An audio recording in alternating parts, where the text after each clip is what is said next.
Hello everyone, आज के video हम करने वाले हैं क्लास 6 ज्योग्राफी चैप्टर 1। अगर फ्रेंड्स आप यूपीएससी की प्रिपरेशन कर रहे हैं तो आपको 6 से लेकर 12 तक एनसीईआरटी पढ़नी चाहिए। तो मैं आज 6 का चैप्टर 1 पढ़ा रही हूँ। चैप्टर का नाम है सौरमंडल में पृथ्वी और बुक है भूगोल की ज्योग्राफी। तो चैप्टर 1 का नाम क्या है? सौरमंडल में पृथ्वी। तो स्टार्ट करते हैं। सूर्यास्त के बाद आकाश को देखना इतना अच्छा लगता है। आसमान में पहले एक या दो चमकते बिंदु ही दिखते हैं, लेकिन बाद में इनकी संख्या बढ़ती जाती है। आप उनकी गणना नहीं कर सकते। संपूर्ण आकाश छोटी छोटी चमत्कार वस्तु से भर जाता है, जिनमें से कुछ चमकीले होते हैं एवं कुछ धुंधले। ऐसे प्रतीत होता है मानो आकाश में हीरे जड़े हों। इनमें से कुछ टिमटिमाते प्रतीत होते हैं, लेकिन अगर आप उनको ध्यान से देखें तो आप पाएंगे कि इनमें से कुछ की टिमटिमाहट अन्य से अलग है। ये बिना किसी टिमटिमाहट के चंद्रमा के सामने चमकते हैं। इन चमकीली वस्तुओं के साथ आप लगभग प्रतिदिन चंद्रमा को भी देखते हैं। ये अलग अलग समय पर अलग अलग आकार तथा अलग स्थितियों में दिखाई पड़ता है। आप पूर्ण चंद्र को लगभग 1 महीने में एक बार देख सकते हैं। ये पूर्ण चंद्रमा वाली रात या पूर्णिमा होती है। 15 दिन के बाद आप इसे नहीं देख सकते। ये नए चंद्रमा की रात्रि या अमावस्या होती है। ऐसी रात में अगर आसमान साफ है तो आप आसमान का अवलोकन अच्छी तरह कर सकते हैं। क्या आपको इस बात पर आश्चर्य नहीं होता है कि हम दिन के समय चंद्रमा एवं इन सभी छोटी चमकीली वस्तु को क्यों नहीं देख पाते? ऐसा इसलिए है क्योंकि सूर्य के अत्यधिक तेज प्रकाश के कारण रात के समय चमकने वाली वस्तुओं को हम दिन में नहीं देख पाते। तो कहने का मतलब क्या है फ्रेंड्स? चंद्रमा होता है वो रात में ही दिखाई देता है, और सूर्य क्या होता है वो दिन में दिखाई देता है। और तारे कब दिखाई देते हैं? रात को, जो चमचमाते हैं। और किस तरीके के होते हैं? क्या माना जाता है कि वो जो है एक हीरे की तरह हैं। तो वो चंद्रमा के कारण वो दिखाई देते हैं। आसमान साफ है तो जब भी हमें स्टार दिखाई देते हैं, और अगर आसमान क्लीन नहीं है तो चंद्रमा और स्टार नहीं नजर आते, जो कि हीरे की तरह होते हैं।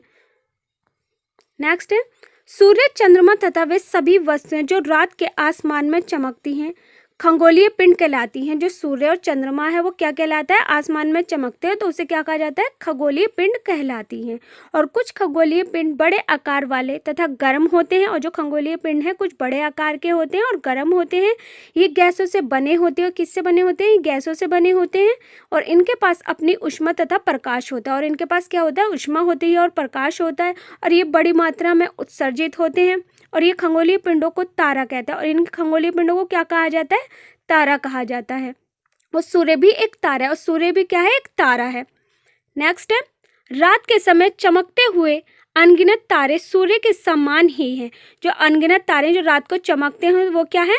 एक सूर्य की तरह है, मतलब चंद्रमा की ही तरह है। जो स्टार हैं वो चंद्रमा की तरह ही चमकते हैं, लेकिन हमसे बहुत अधिक दूर होने के कारण हम लोग उनकी ऊष्मा या प्रकाश को महसूस नहीं कर सकते। लेकिन जो उनकी ऊष्मा है, हम स्टारों को क्या होता है? महसूस तो कर सकते हैं कि आसमान में तारे हैं, लेकिन हम वो हमारे पास नहीं आ सकते हैं। तथा वे अत्यंत छोटे दिखाई पड़ते हैं, और वे दूर से देखने पर क्या दिखाई देते हैं? अत्यंत छोटे दिखाई देते हैं, और वो चंद्रमा की तरह दिखाई देते हैं। और आपने अवश्य ध्यान दिया होगा कि कुछ दूरी से देखने पर सभी वस्तुएं छोटी दिखाई देती हैं, और कुछ दूरी से देखने पर क्या होती हैं? वस्तुएं छोटी दिखाई देती हैं। अगर वे पास आ जाती हैं तो वो कैसी वस्तुएं दिखाई देंगी? बड़ी। और दूर से देखने पर कैसी दिखाई देती हैं? छोटी। रात्रि में आसमान की ओर देखते समय आप तारों के विभिन्न समूहों द्वारा बनाई गई विविध आकृतियों को देख सकते हैं। और रात्रि में क्या कर सकते हैं आप? कि विभिन्न समूहों द्वारा बनाई गई विविध आकृतियों को देख सकते हैं। ये नक्षमंडल कहलाते हैं। क्या कहलाते हैं? नक्षमंडल कहलाते हैं। आप देख सकते हैं डायग्राम के माध्यम से कि ये एक लड़की है, और वो क्या देख रही है? स्टार देख रही है, मतलब ध्रुव तारे को देख रही है। संकेत तारे दिखाई दे रहे हैं उनसे। और उसकी दिशा कौन सी है? उत्तर दिशा में खड़ी है। और वो पीछे की साइड कौन सी है? उसकी पश्चिम, और सामने की पूर्व। और रात्रि में आसमान की ओर दिखाई देखते समय आप तारों के विभिन्न समूहों द्वारा बनाई गई विविध आकृतियों को देख सकते हैं, और ये नक्षत्र मंडल कहलाते हैं। और मेजर या बिग बियर इसी प्रकार का एक नक्षत्र मंडल है, बहुत आसानी से पहचान में आने वाला नक्षत्र मंडल है। स्मॉल बियर या सप्तऋषि ये 7 तारों का समूह है। सप्तऋषि मतलब क्या? 7 तारों का समूह, जो कि एक बड़े नक्षत्र मंडल अर्स मेजर का भाग है। अपने परिवार या पड़ोस में किसी बड़े व्यक्ति से कहिए कि वे आपको आसमान में और अधिक तारों, ग्रहों तथा नक्षत्र मंडलों को दिखाए। और प्राचीन समय में लोग रात्रि में दिशा का निर्धारण तारों की सहायता से करते थे। और उत्तरी दिशा को बताता है। और उत्तरी तारा क्या दिखाता है? उत्तरी दिशा को बताता है। और ये ध्रुव तारा भी कहा जाता है। और उत्तरी दिशा को क्या कहा जाता है? ध्रुव तारा भी कहा जाता है। ये आसमान में हमेशा एक ही स्थान पर रहता है। और ये क्या कह रहता है? आसमान पर एक ही स्थान पर रहता है, मतलब कभी भी बदलता नहीं है, वो एक ही जगह पर रहता है। उसे क्या कहा जाता है? ध्रुव तारा कहा जाता है। सप्तऋषि की सहायता से ध्रुव तारे की स्थिति को जान सकते हैं। सप्तऋषि मतलब जो 7 तारे हैं उसकी तरह को हम क्या जान सकते हैं? ध्रुव तारे की स्थिति को जान सकते हैं कि किस साइड को हमारा ध्रुव तारा है जो ज़्यादा चमकता है। 1.1 में आप देखेंगे कि यदि सप्तऋषि मंडल के संकेत तारों को आपस में मिलाते हुए एक काल्पनिक रेखा खींची जाए एवं उसे आगे की ओर बढ़ाया जाए तो वे ध्रुव तारे की ओर इंगित करेगी। क्या? कि जो संकेत तारों को आपस में मिलाते हैं तो वो क्या इंगित करती है? ध्रुव तारे की ओर को इंगित करता है। और कुछ खगोलीय पिंडों में अपना प्रकाश एवं ऊष्मा नहीं होती है, वे तारों के प्रकाश से प्रकाशित होते हैं। ऐसे पिंड ग्रह कहलाते हैं। ऐसे पिंड क्या कहलाते हैं? ग्रह कहलाते हैं। जो प्रकाश एवं ऊष्मा नहीं होती, जिनमें जो प्रकाश नहीं होता, ऊष्मा नहीं होती, वो कौन से तारे कहलाते हैं? पिंड ग्रह कहलाते हैं। और ये अंग्रेजी में प्लैनेट कहते हैं। और इन अंग्रेजी में क्या कहा जाता है? पिंड ग्रह को प्लैनेट कहा जाता है। और ग्रीक भाग के प्लैनेटाइज शब्द से बना है। और ग्रीक का से बना है? प्लैनेटाइज से बना है, जिसका अर्थ होता है प्रारंभिक, अर्थात चारों ओर घूमने वाले पृथ्वी जिस पर हम रहते हैं। एक ग्रह है, एक अपना संपूर्ण प्रकाश एवं ऊर्जा से ऊष्मा सूर्य से प्राप्त करती है, जो पृथ्वी के सबसे नजदीक का तारा है। पृथ्वी को बहुत अधिक दूरी से, जैसे चंद्रमा से देखने पर यह चंद्रमा की तरह चमकती हुई प्रतीत होगी। क्या होता है कि जो पृथ्वी के सबसे नजदीक का तारा होता है उसे क्या कहा जाता है? कि बहुत अधिक दूरी पर होता है और ये चंद्रमा से देखने पर और चंद्रमा की तरह चमकती हुई प्रतीत होगी। आप डायग्राम के माध्यम से भी समझ सकते हैं। डायग्राम है,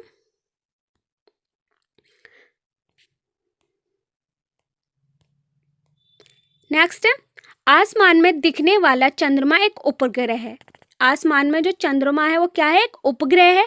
ये हमारी पृथ्वी का सहचार है। और ये क्या है? हमारी पृथ्वी का सहचार है, जिसके चारों ओर चक्कर लगाता है। पृथ्वी क्या करती है? चारों ओर चक्कर लगाती है। और हमारी चक्कर एक ही बार पूरे 24 घंटे में कितनी बार चक्कर लगा सकती है? एक बार लगा सकती है पृथ्वी चक्कर। और हमारी पृथ्वी के समान 8 अन्य ग्रह हैं। और हमारी पृथ्वी के समान क्या है? 8 अन्य ग्रह हैं जो सूर्य से प्रकाश एवं ऊष्मा प्राप्त करते हैं। जो सूर्य से क्या प्राप्त करते हैं? प्रकाश एवं ऊष्मा प्राप्त करते हैं। और उनमें से कुछ के पास अपने चंद्रमा भी हैं। सौरमंडल क्या है? कि सूर्य, 8 ग्रह, उपग्रह तथा कुछ अन्य खगोलीय पिंड जैसे कि क्षुद्र ग्रह एवं उल्का पिंड मिलकर सौरमंडल का निर्माण करते हैं। उसे हम सौर परिवार का नाम देते हैं, जिसका मुख्य सूर्य है। और फ्रेंड्स, जो इस साइट में है कि आप जानते हैं, इनको भी अच्छे तरह से करना है। इसमें से भी क्वेश्चन पूछा जा सकता है, जैसे क्या आप जानते हैं?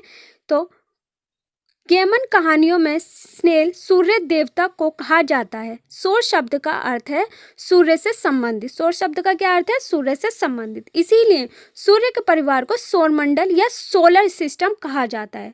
सौर शब्द का उपयोग करते हुए और अधिक शब्दों का लिखें।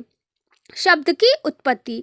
ऐसे बहुत से शब्द हैं जिनका उपयोग हम एक भाग में करते हैं। अक्सर वे दूसरी भाषाओं से लिए गए शब्द हो सकते हैं। उदाहरण के लिए ज्योग्राफी एक अंग्रेजी शब्द है, ग्रीक भाषा से लिया गया है और जिसका अर्थ है पृथ्वी का विवरण, और जिनमें जी इस शब्द का अर्थ है पृथ्वी एवं ग्राफिया का अर्थ है। लेकिन आइए पृथ्वी के संबंध में और अधिक जानें। जियो क्या? एक लॉजी है, पृथ्वी का अध्ययन। मैट्रिक है, पृथ्वी का मापन। ऑर्ड क्या? पृथ्वी के आकार के अनुरूप। तो सौरमंडल क्या कहलाता है? कि सूर्य 8 ग्रह हैं, उपग्रह हैं, खगोलीय पिंड हैं जैसे कि क्षुद्र ग्रह, उल्का पिंड मिलकर सौरमंडल का निर्माण करते हैं, जिसका मुख्य कौन है? सूर्य है। सूर्य क्या है कि सूर्य सौरमंडल के केंद्र में स्थित है। ये बहुत बड़ा है एवं अत्यधिक गर्म गैसों से बना है। इसका खिंचाव बल इससे सौरमंडल को बांधे रखता है और सूर्य सौरमंडल के लिए प्रकाश एवं ऊष्मा का एकमात्र स्रोत है। लेकिन हम इसकी अत्यधिक तेज ऊष्मा को महसूस नहीं करते, क्योंकि सबसे नज़दीक का तारा होने के बावजूद ये हमसे बहुत दूर है और सूर्य पृथ्वी से लगभग 15 करोड़ किलोमीटर दूर है। ये तो आसमान में मतलब सूर्य के तो सबसे ज़्यादा नज़दीक है ध्रुव तारा, लेकिन वो हमसे कितना बहुत ज़्यादा दूर है, लगभग 15 करोड़ किलोमीटर दूर है ध्रुव तारा। नेक्स्ट है ग्रह। ग्रह क्या है कि हमारे सौरमंडल में 8 ग्रह हैं। सूर्य से दूरी के अनुसार वे हैं बुध, शुक्र, पृथ्वी, मंगल, बृहस्पति, शनि, यूरेनस तथा नेपच्यून। ये क्या है? जो सौरमंडल 8 ग्रह हैं वो कौन कौन से ग्रह हैं? शुक्र, बुध, पृथ्वी, मंगल, बृहस्पति, शनि, यूरेनस तथा नेपच्यून। सूर्य से उनकी दूरी के अनुसार अंग्रेजी में ग्रहों के नाम याद रखने का आसान तरीका है। हम कैसे याद कर सकते हैं इन 8 ग्रहों को? My very efficient mother just served us nuts. सौरमंडल के सभी 8 ग्रह एक निश्चित पद पर सूर्य का चक्कर लगाते हैं। ये रास्ते दीर्घ वृत्ताकार में फैले हुए हैं। ये कथा कहलाते हैं। क्या कहलाते हैं? कथा कहलाते हैं। और बुध सूर्य के सबसे नज़दीक है। जो बुध तारा है वो क्या है? सूर्य के सबसे ज़्यादा नज़दीक है और ये 88 दिन लगाते हैं। और क्या लगाते हैं? सूर्य के चारों ओर एक चक्कर लगाने से इससे लगभग 88 दिन लगते हैं। इसे पहुंचने में कितने टाइम लगता है? 88 दिन लगते हैं चारों ओर चक्कर लगाने में। और सूर्य की पृथ्वी का जुड़वां ग्रह माना जाता है। और इसे पृथ्वी का क्या माना जाता है? जुड़वां ग्रह माना जाता है, क्योंकि इसका आकार एवं आकृति लगभग पृथ्वी के ही समान है। अभी तक प्लेटो भी एक ग्रह माना जाता था, परंतु अंतर्राष्ट्रीय खगोलीय संगठन ने अपनी बैठक अगस्त 2006 में ये निर्णय लिया कि कुछ समय पहले खोजे गए अन्य खगोलीय पिंड 2003 यूबी, सीरस तथा प्लेटो बोन ग्रह कहे जा सकते हैं। क्या कहा गया? कि ये 88 दिन लगाते हैं सूर्य के चारों ओर घूमने में और इसकी आकृति जो है वो पृथ्वी के समान होती है। और प्लेटो को भी ये ग्रह एक ग्रह माना जाता है। और इसकी बैठक कब रखी गई थी? 2006 में और 2003 में तथा प्लेटो बोन ग्रह कहे जा सकते हैं। नेक्स्ट है पृथ्वी। पृथ्वी क्या है? सूर्य से दूरी के हिसाब से पृथ्वी तीसरा ग्रह है। सूर्य के हिसाब से कौन सा ग्रह है? पृथ्वी का तीसरा ग्रह है और आकार में ये 5वां सबसे बड़ा ग्रह है। और ये ध्रुवों के पास थोड़ी चपटी है। यही कारण है कि इससे आकार को भू अभाव कहा जाता है। इसे क्या कहा जाता है? कि सूर्य से दूरी के हिसाब को पृथ्वी का तीसरा ग्रह कहा जाता है। और ये ध्रुव के पास थोड़ी चपटी है और इसी कारण इसे भू अभाव कहा जाता है। भू अभाव का अर्थ है पृथ्वी का समान आकार। जीवन के लिए अनुकूल परिस्थितियां संभवतः केवल पृथ्वी पर ही पाई जाती हैं। पृथ्वी ना तो अधिक गर्म है और ना ही अधिक ठंडी। यहाँ पानी एवं वायु उपस्थित है जो हमारे जीवन के लिए आवश्यक है। वायु में जीवन के लिए आवश्यक गैस जैसे कि ऑक्सीजन मौजूद है।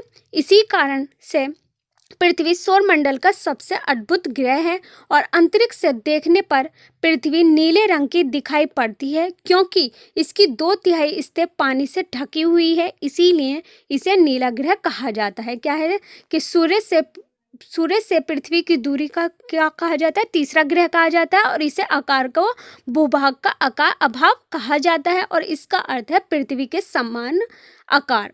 और यहाँ पानी की वायु उपस्थित है और जो हमारे जीवन के लिए आवश्यक है। और इन्हीं कारणों से क्या है? सौरमंडल का सबसे अद्भुत ग्रह है क्या है? पृथ्वी। और अंतरिक्ष से देखने पर पृथ्वी किस रंग की दिखाई देती है? नीले रंग की दिखाई पड़ती है और इसीलिए इसे नीला ग्रह कहा जाता है। नेक्स्ट है चंद्रमा। हमारी पृथ्वी के पास केवल एक उपग्रह है, चंद्रमा। इसका व्यास पृथ्वी के व्यास का केवल 1/4 है।